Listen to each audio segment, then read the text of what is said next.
Yo, what's good? Shawn Porter defeats Yordenis Ugas by split decision. Now, this was a really close fight, and a lot of people are screaming robbery already. They think that Ugas got robbed.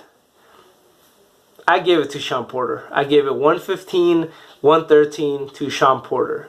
I think he was the more effective fighter in the first half, and I gave him 5 of the first 6 rounds. I think Ugas, though he was effective with his jab to the body, and maybe that played to Shawn Porter being less effective in the second half of the fight, I'm sure it played a part in the second half of the fight. In the first half, Shawn Porter was the one landing jabs to the head, 1, 2 at a time, and then throwing that straight right. So double jab right to Ugas's head, and then coming in and out, which is what he does, and moving around. So Ugas couldn't land that big headshot in the first half. That's how that first half went. I gave Shawn Porter 5 rounds of the first 6, and I gave Shawn Porter 2 of the last 6 rounds. So that means I gave Ugas 4 of the last 6. I think he won rounds 11 and 12 clearly. I think he had Shawn Porter hurt. I don't think he was ever in danger, but you could see that Ugas's punches really hurt Porter, that he was hesitant coming in. He's usually a guy that's willing to come inside and brawl, especially because he's usually the smaller guy. So he needs to fight his way in. But in this whole fight, he was content in being the counterpuncher. And I do believe that Shawn Porter, and I have defended Shawn Porter for this many times in my videos. I do think he's an underrated boxer, and that he uses techniques like coming in and out, jab, jab, right, and then going out again. People think that he's just a swarmer and that he smothers his punches a lot, which he does, though he didn't do that because he wasn't on the inside very much this fight. But that's what he did well in the first half. In the second half, I think Ugas figured him out, and he's like, okay, you want to stay on the outside? I'll have the longer reach. I'll use my jab. I'll hit you with my right. I'll hit you with my right hook from the outside because my reach is significantly longer than yours. That's what Ugas did better in the second half. But he wouldn't have been able to do that if he didn't think that he couldn't, if he didn't think that he could handle Shawn Porter's punches, which in the first half he might have been figuring out how hard this guy hits, because Shawn Porter is a guy that bullies you around. So he at least has to have the power to move someone back and hit hard enough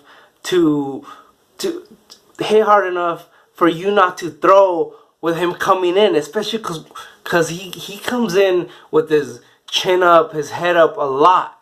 And I think that's why he got caught a lot this fight too. But like I said, the first half won this fight for Porter. And Porter was a champion, so there probably won't be a rematch. Let's hope he gets like a Spence fight. I hope he gets the Spence Garcia winner, because I don't think Keith will fight either guy. Maybe he'll get the rematch with Keith. Who knows? But I don't think Ugas was robbed.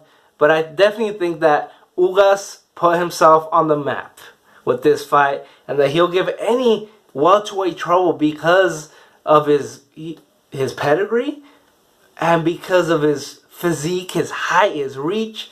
He's trouble for anyone in the welterweight division. So what did you guys think about that fight? The undercard, Ramos versus Santana, was a spectacular fight, man. Back and forth action for those whole 10 rounds. At first, in the first round, it looked like Ramos was going to outclass Santana. Then he got caught. He got caught with his right hand down. He got hit with that left hook, then got dropped. Then I thought, man, Santana's going to change the trajectory of this fight. And for a couple rounds, to me, it looked like he was. But Ramos proved his class, started moving around, and he proved that he's the guy that hits harder than Santana. by the end of the fight, I was like, man, Santana is a tough son of a gun because he took some hard punches. But that was fight of the night to me. And the heavyweights, I forget this guy, the Nigerian fighter who has an 85-inch reach. They were making a big deal about it, but he just handled Amir Mansour, a very experienced welterweight. But he dropped him the first round with the first clean punch he made. With the first clean punch that he landed, that right hand dropped Amir Mansour, and it looked like it was over the first round. He almost knocked him out of the ring. But Mansour's a tough son of a gun as well. And second round, he didn't get dropped, but after the second round, his corner decided to stop it. So I believe his name is Aghaba, something like that. It's Nigerian. I can't remember, but I support my African fighters, especially heavyweights. A young heavyweight, 24 years old. He has time to develop, especially as a heavyweight. We see these American heavyweights coming out of the amateurs barely at age 28, 29, 30 even, and still having good pro careers. This kid's 24 years old. He's going to have a good career. So let's develop is the name of the game for this 24-year-old Nigerian fighter. He's got 10 years in him at least. Oh. Thanks everybody for watching. What do you guys think of the fights? Peace.